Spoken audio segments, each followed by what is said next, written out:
Hi there, how are you all doing today? My name is John Robert Lee. I'm a St Lucian writer, and today I'm going to be reading a story for you. And the story comes from a book called The Illustrated Anansi, and the writer is a Jamaican writer called Phillip Sherlock.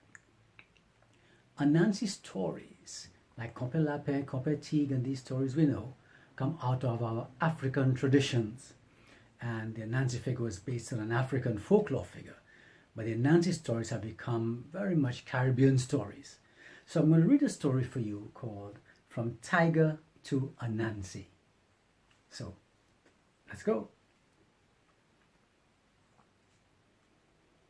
Once upon a time, and a long, long time ago, the tiger was king of the forest.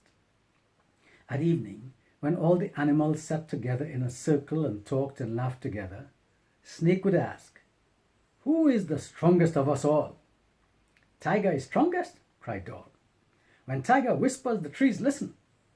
When Tiger is angry and cries out, the trees tremble up." "And who is the weakest of all?" asked Snake. "Anansi," shouted Dog, and they all laughed together. "Anansi the spider is weakest of all. When he whispers, no one listens. When he shouts, everyone laughs." Now one day, the weakest and the strongest came face to face, Anansi and Tiger. They met in a clearing of the forest. The frogs hiding under the cool leaves saw them. The bright green parrots in the branches heard them. When they met, Anansi bowed so low that his forehead touched the ground. Tiger did not greet him. Tiger just looked at Anansi. "Good morning, Tiger," cried Anansi.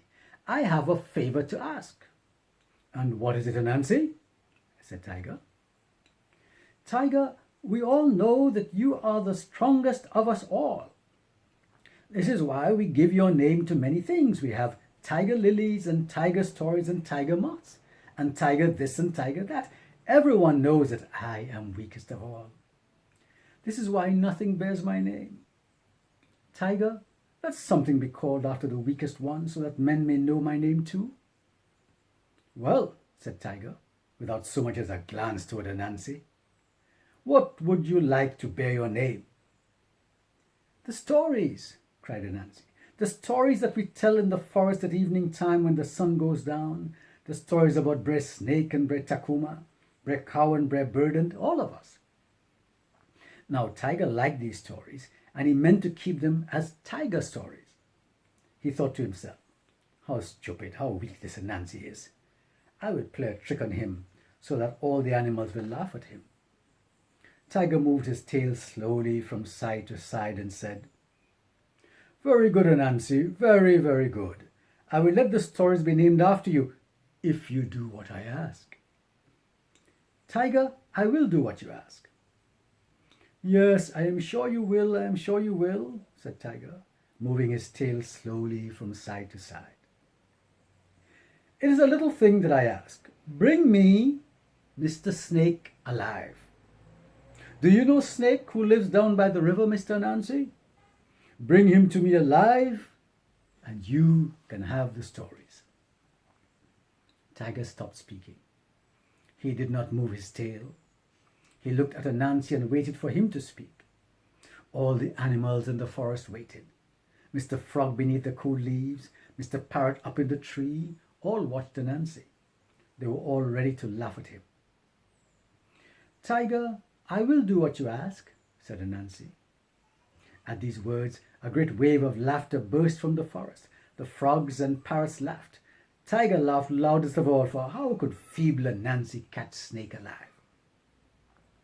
Anansi went away. He heard the forest laughing at him from every side. That was on Monday morning. Anansi sat before his house and thought of plan after plan. At last he hit upon one that could not fail. He would build a calaban. On Tuesday morning, Anansi built a calaban. He took a strong vine and made a noose. He hid the vine in the grass. Inside the noose he set some of the berries the Snake loved best. Then he waited. Soon Snake came up the path. He saw the berries and went toward them. He lay across the vine and ate the berries. Anansi pulled at the vine to tighten the noose, but Snake's body was too heavy. Anansi saw that the calaban had failed. Wednesday came. Anansi made a deep hole in the ground. He made the sides slippery with grease. In the bottom he put some of the bananas that Snake loved. Then he hid in the bush beside the road and waited. Snake came crawling down the path toward the river. He was hungry and thirsty. He saw the bananas at the bottom of the hole. He saw that the sides of the hole were slippery. First, he wrapped his tail tightly round the trunk of a tree. Then he reached down into the hole and ate the bananas. When he was finished, he pulled himself up by his tail and crawled away. Anansi had lost his bananas, and he had lost Snake too. Thursday morning came. Anansi made a fly up. Inside the trap he put an egg. Snake came down the path. He was happy this morning, so happy that he lifted his head and a third of his long body from the ground. He just lowered his head, took up the egg in his mouth, and never even touched the trap. The fly-up could not catch Snake. What was Anansi to do? Friday morning came. He sat and thought all day. It was no use. Now it was Saturday morning. This was the last day. Anansi went for a walk down by the river. He passed by the hole where Snake lived. There was Snake, his body hidden in the hole, his head resting on the ground at the entrance to the hole. It was early morning. Snake was watching the sun rise above the mountains. "Good morning, Anansi," said Snake. "Good morning, Snake," said Anansi. "Anansi, I am very angry with you. You have been trying to catch me all week. You set a fly up to catch me. The day before, you made a slippery hole for me. The day before that, you made a calaban. I have a good mind to kill you, Anansi." "Ah, you are too clever, Snake," said Anansi. "You are much too clever. Yes, what you say is so. I tried to catch you, but I failed. Now I can never prove that you are the longest animal in the world, longer even than the bamboo tree." "Of course I am the longest of all animals," cried Snake. "I am much longer than the bamboo tree." "What? Longer than that bamboo tree across there?" asked Anansi. "Of course I am," said Snake. "Look and see." Snake came out of the hole and stretched himself out at full length. "Yes, you are very, very long," said Anansi. "But the bamboo tree is very long too. Now that I look at you and at the bamboo tree, I must say that the bamboo tree seems longer. But it's hard to say because it is further away." "Well, bring it nearer," cried Snake. "Cut it down and put it beside me. You will soon see that I am much longer." Anansi ran to the bamboo tree and cut it down. He placed it on the ground and cut off all its branches. Bush, bush, bush, bush. There it was, long and straight as a flagstaff. "Now put it beside me," said Snake. Anansi put the long bamboo tree down on the ground beside Snake. Then he said, "Snake, when I go up to see where your head is, you will crawl up. When I go down to see where your tail is, you will crawl down. In that way, you will always seem to be longer than the bamboo tree, which really is longer than you are." "Tie my tail, then," said Snake. "Tie my tail. I know that I am longer than the bamboo, whatever you say." Anansi tied Snake's tail to the end of the bamboo. Then he ran up to the other end. "Stretch, Snake, stretch, and we will see who is longer." A crowd of animals were gathering round. Here was something better than a race. "Stretch, Snake, stretch," they called. Snake stretched as hard as he could. Anansi tied him round his middle so that he should not slip back. Now one more try.